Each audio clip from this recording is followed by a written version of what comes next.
He would come to the gym, and if say he didn't get a ride to the gym, he didn't have no car, he would run. He would run across the causeway. One of my great heroes had a great line in the 70s when he was asked, how many sit-ups do you do? He said, I don't count my sit-ups. I only start counting when it starts hurting. When I feel pain, that's when I start counting, because that's when it really counts. That's what makes you a champion.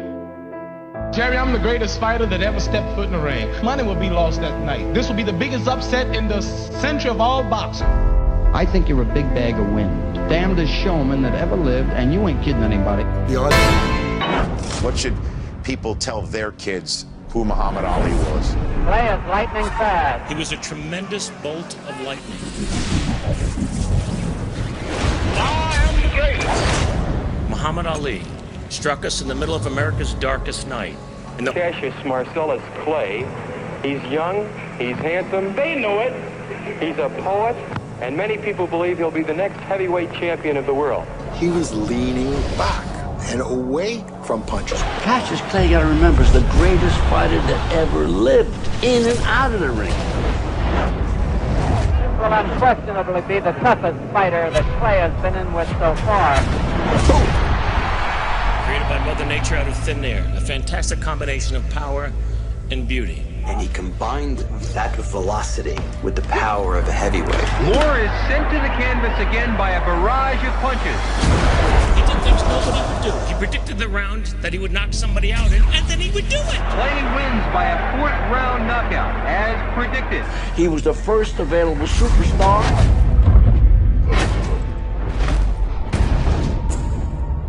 He was funny. He was beautiful. He was the most perfect athlete you ever saw, and those were his own words. He saw the publicity it brought. Stage. Sonny Liston, I watched him here in the gym a few months ago when he was here to fight Howard King.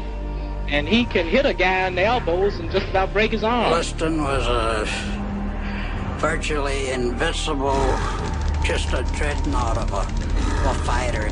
Liston was a great fighter.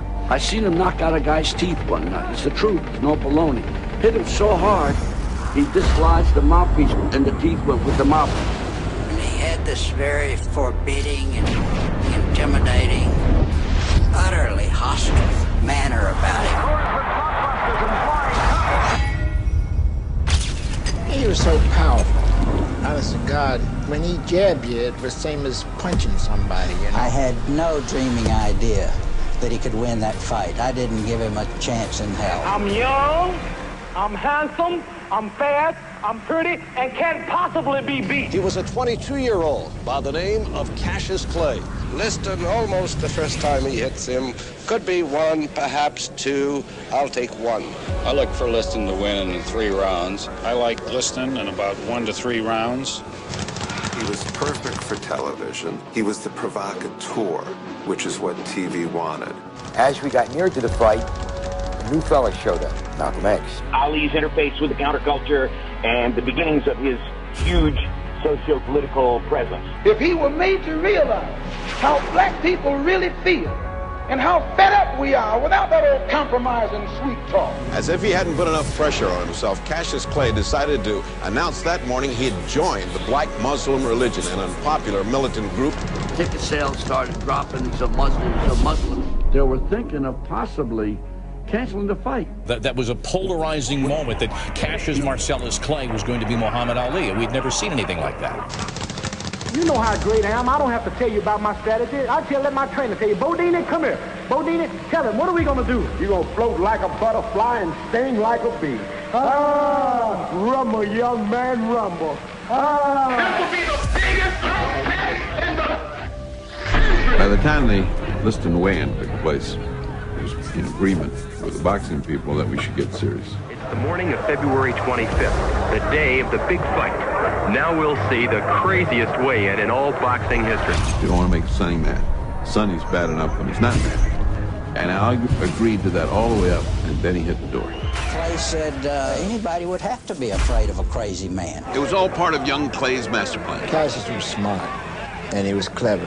And he could get under Liston's skin more so than anybody ever. I saw Sonny Liston a few days ago, Cassius. Ain't he ugly? He's too ugly to be the world's champ. The world's champ should be pretty like me. Well, he told me to bet my life that you wouldn't go 3 rounds. Well, if you want to lose your money, then bet on Sunday. It had to be somebody who was whistling past the graveyard, somebody who had to be scared, who was trying to, keep his courage up before he was destroyed.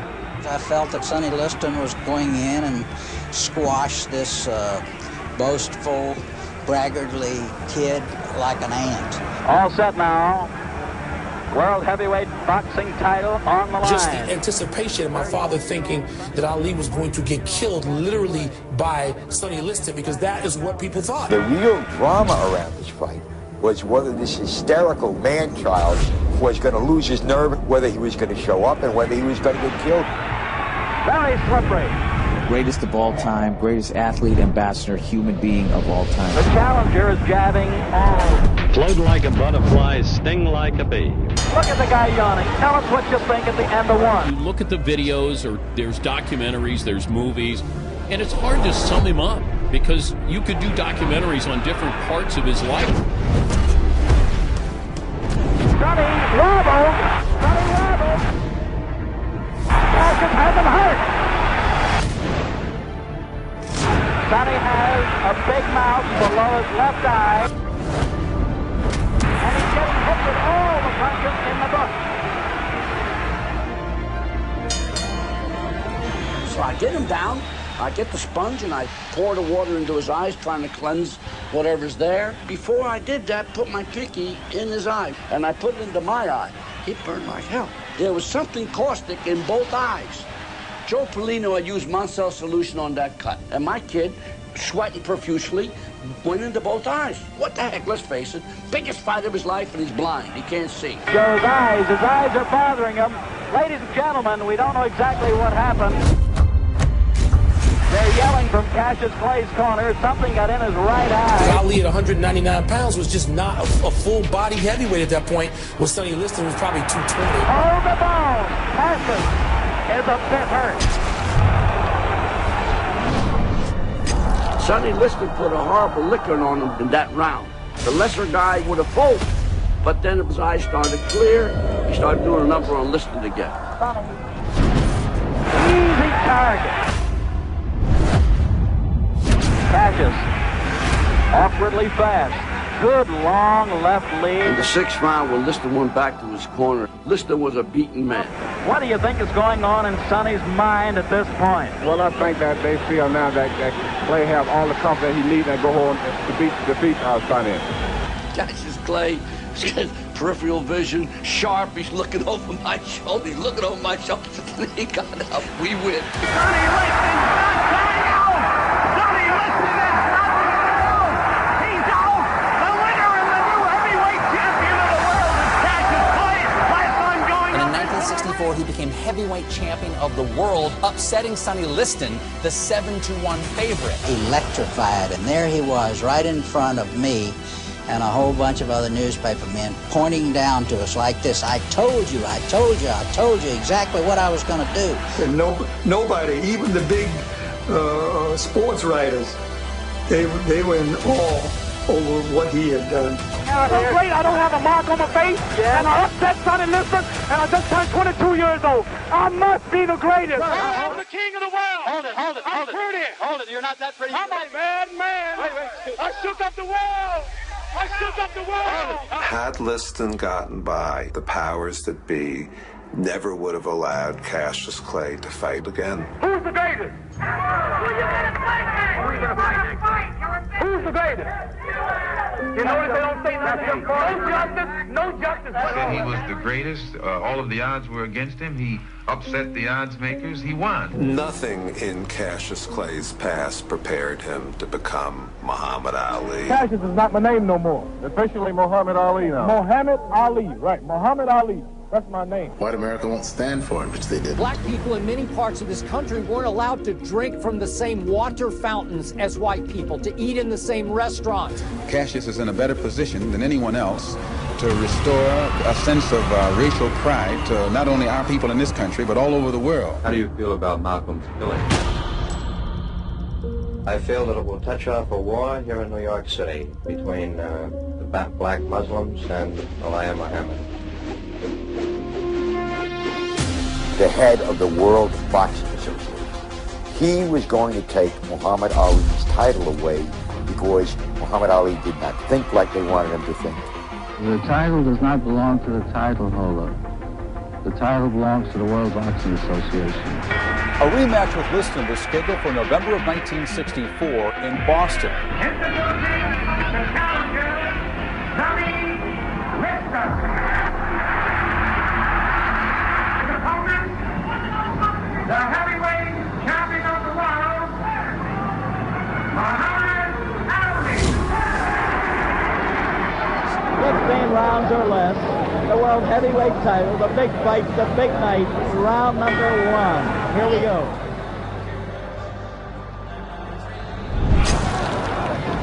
You'll note that Cassius wants to stay out in the center of the ring where he happens to be the king. Muhammad threw, I don't know, maybe 4 punches at most.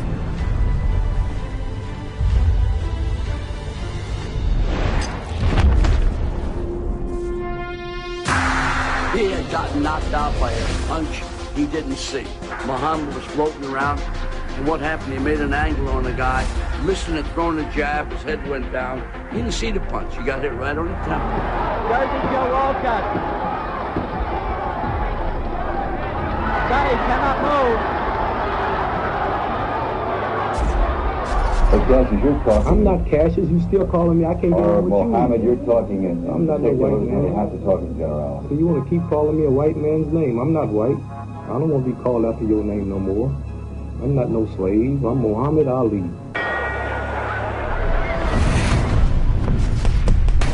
With Clay peppering him, and down he goes. He was in a bad spot in the corner, and he is down. 5, 6. When we think about the legacy of Muhammad Ali, what he did in the ring is not what we think about. Because he was doing Gandhi outside of the ring, and he could knock out anybody in the world. The guy could hold court in the poorest of the poor right up to the White House. When he walked in, he lit up the room. I mean, he literally moved faster and lighter on his feet than most welterweights.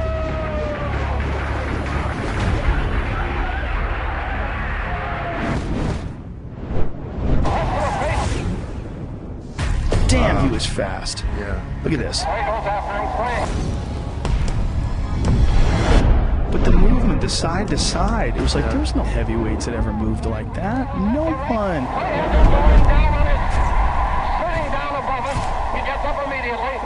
This is Ali, like in '67. He was sleek. Fast he is. He goes. Oh. Williams will survive the round. All right.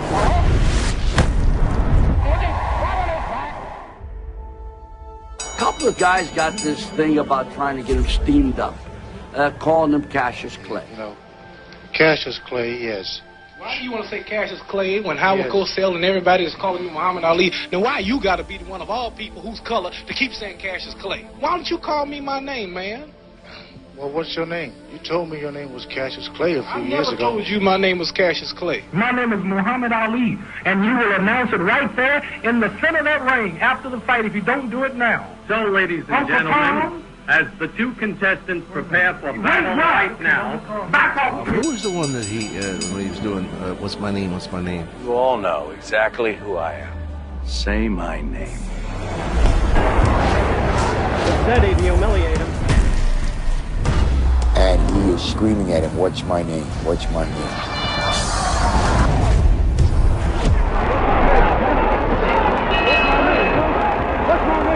Say my name. Crowd screaming. The first knockdown of the fight. He took the mandatory 8, and now Ali is behaving like the old Ali. See, he didn't spend those 3 years lifting weights and running hills and hitting the heavy bag. He wasn't doing anything. It's over. Ali is the knockout winner. 2 undefeated champions, 2 champions of the first rank, and Ali coming back to reclaim in many people's minds what was rightly his, but not against some patsy, against Joe Frazier. Muhammad Ali in the ring in a beautiful, beautiful red and white robe. Now here comes Joe Frazier. Joe Frazier will be here any minute. We have 2 undefeated fighters in there. Frazier has won all 26 of his bouts with 23 knockouts. And Muhammad Ali has won all 31 of his bouts with 25 knockouts. The young Muhammad Ali would have run circles around Joe Frazier. Look at Ali go. Look at him go. Look at him. I mean, he doesn't look anything like he used to look. I mean, he's bouncing around a little bit in the beginning. The crowd is chanting Ali, and Joe says, come on out and fight. But he's just not the same guy. Ali didn't have the speed to avoid punches, but he learned he could stand and fight. A wicked punch.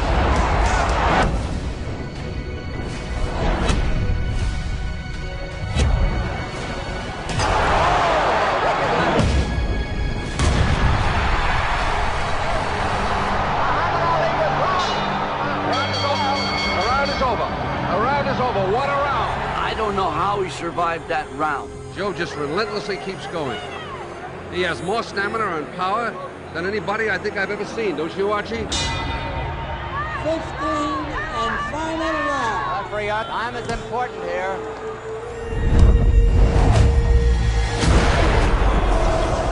You felt like the world wanted him to stay down, to lose. Many wanted to watch this liberal black draft dodger get his ass kicked. He wouldn't give him the comfort of him staying down. Ali got up simply because he knew that that's what they wanted. And to every elder statesman in the black community that I've ever known, every one of them remember that story. Champion of the world, Joe Frazier. Joe Frazier. For the first time in his career, Muhammad Ali was beaten. The question on everyone's mind was whether Ali could ever be the fighter he once was. And when I do come back, if I ever do, I'll have more of a hunger, determination, which is something you lose in the intoxication of so-called greatness. Muhammad Ali, I am told, suffered a broken jaw in the first round. Nobody can really believe what they have seen. It is a tired Ali and a hurt Ali. Frank Rustich,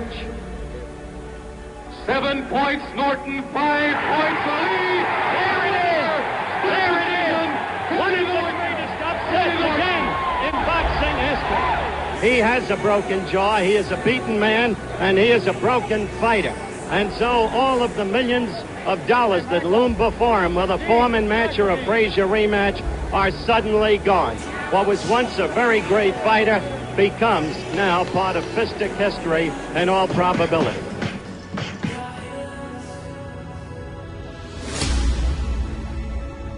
George Foreman had annihilated everyone that stepped in the ring with him. I had beaten everybody that Muhammad Ali had lost to. The challenger for the heavyweight title, Big George Foreman, the undefeated heavyweight. I must break you. So I thought I was the toughest thing ever invented.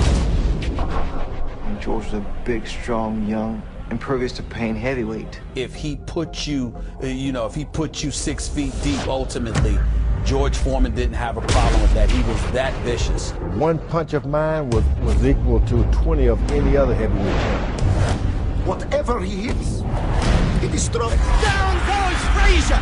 Down goes Frazier! Down goes Frazier! I got Joe Frazier, who had dropped Muhammad Ali. The most menacing heavyweight of all time. It would be George Foreman. I was going to be the best heavyweight that ever existed. That he is with Ken Norton, and the reason for that, of course, is that he doesn't like George Foreman one bit. Do you really believe, Ali, that he can beat this man? Yeah, the man went 24 rounds with me, broke my jaw in the first round. I was in shape to sack him fight. In those days, he was a bully. The people around him were afraid of him. Foreman had really brutalized the people who trained him, and they were terrified of him. Given the hell he gave me, as fast as I am, as accurate as I am, I couldn't whoop Ken Norton. I had beaten the best in Joe Frazier. No doubt about it, I had beaten the best.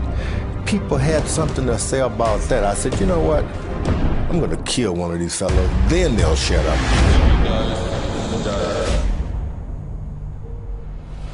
And it looks like Norton has really been staggered. Foreman was the guy who destroyed Frazier, destroyed Kenny Norton. Whipped by Kenny Norton. I knocked Kenny Norton out easily. George Foreman became a heavyweight. Once again, Muhammad Ali found himself in great demand. The WBC and the WBA mandated the fight. The public certainly wanted it, and the media clamored for it. I think George Foreman will knock Muhammad Ali out, and it'll end Muhammad Ali's career.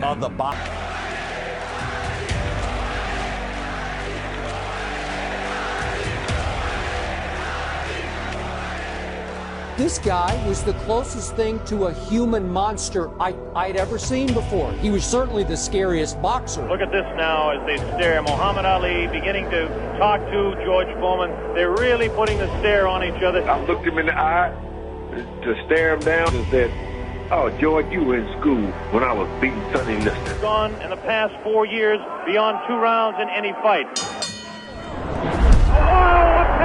By George Foreman. He knew that the one weakness in this monster, who was thought of as unbeatable, was his stamina. The first round, all of us yelled out, "Get off the ropes."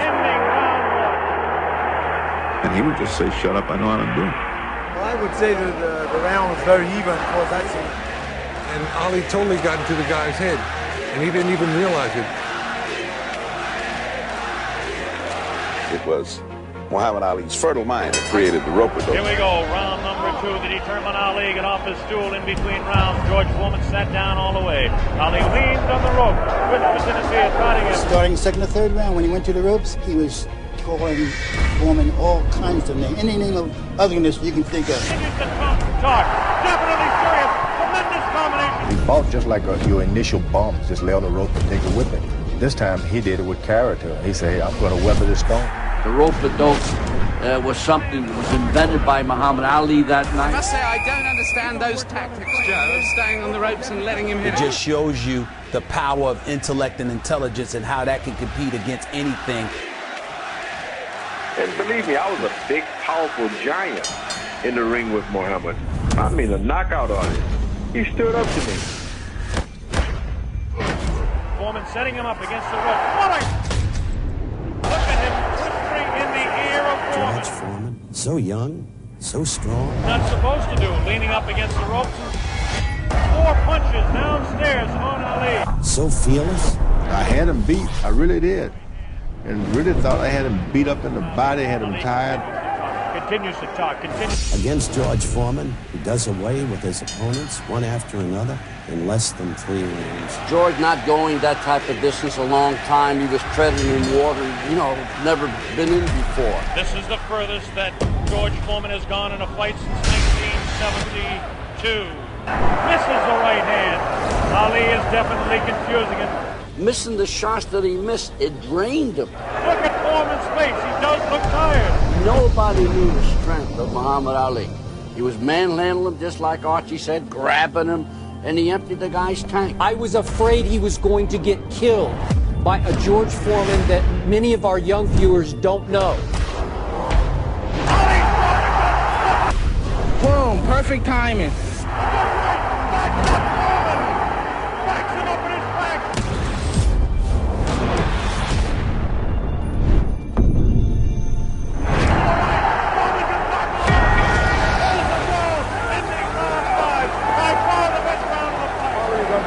I thought he was hurt. I thought his body was hurt. He came back. He hit Foreman with everything, and he winked at me. Oh, yes, there's no doubt about it. He winked right over here to this corner. You know, the guy really was the people's choice, and he was the people's choice because he loved them.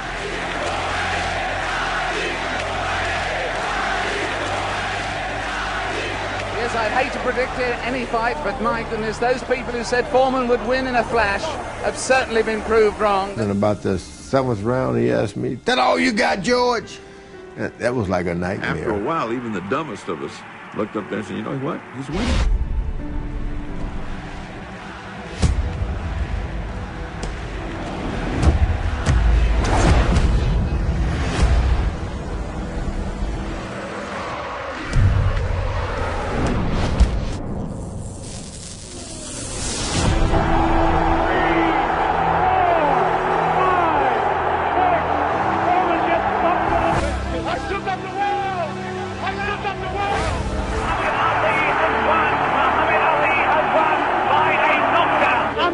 Of all time.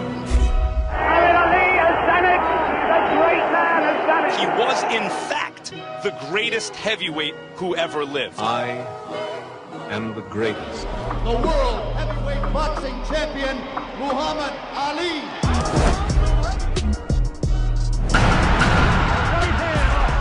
I am the greatest. 8. The referee stops the fight.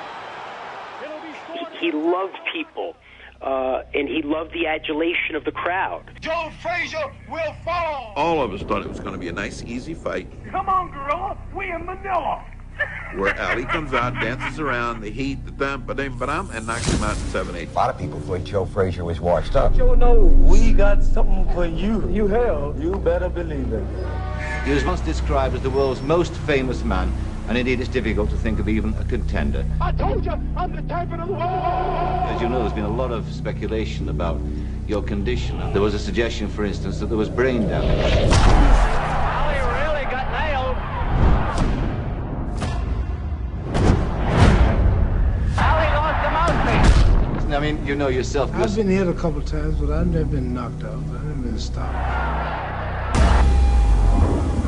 I never got hurt. It's strange. Oh, you must have got hurt in the ring. Well, I mean, I saw you fight Joe Frazier. He was the greatest because he was a fighter in every sense of the word. Muhammad Ali was not worshipped. He was actually vilified. He was a rebel with a cause. His Parkinsonism was due to repeated blows of his head. Repeated blows of his head.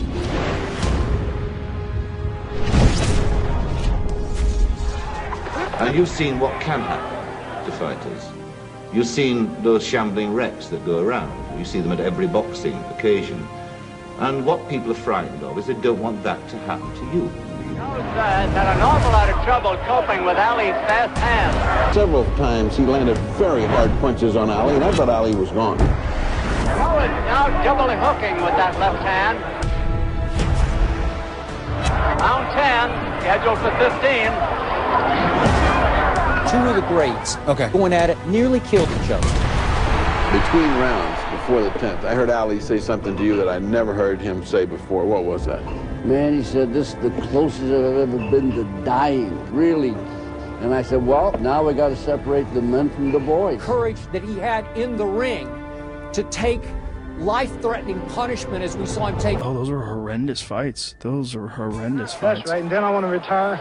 This is too painful. It's too much work.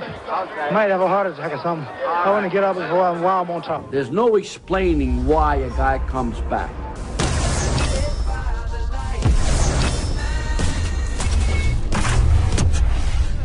They knew.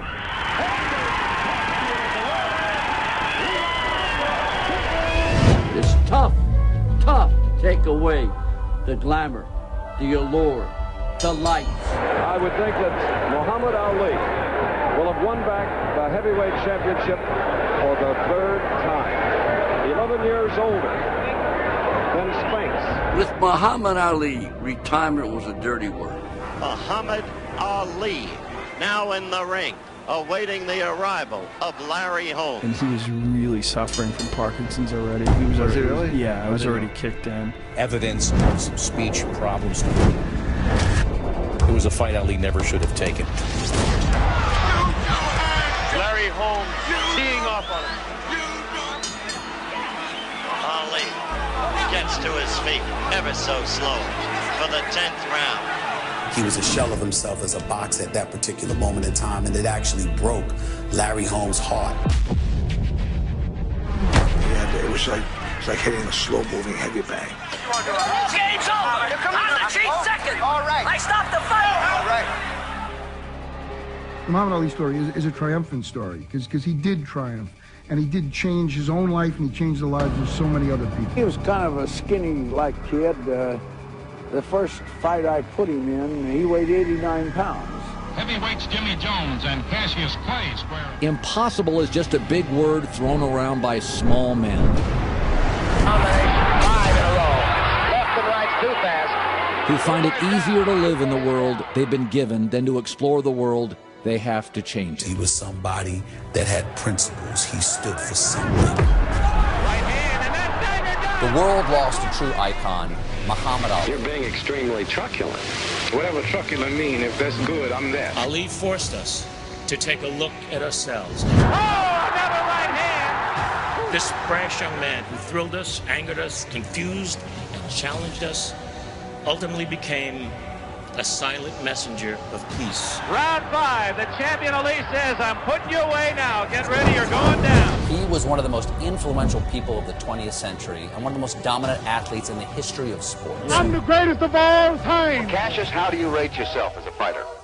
I wouldn't want to do too much bragging about it, but everybody that watches me fight or everybody that has witnessed one of my bouts, they say that I am the greatest that they've ever seen. And he whispered in my ear, little brother, you made my life better than it was. I am the greatest.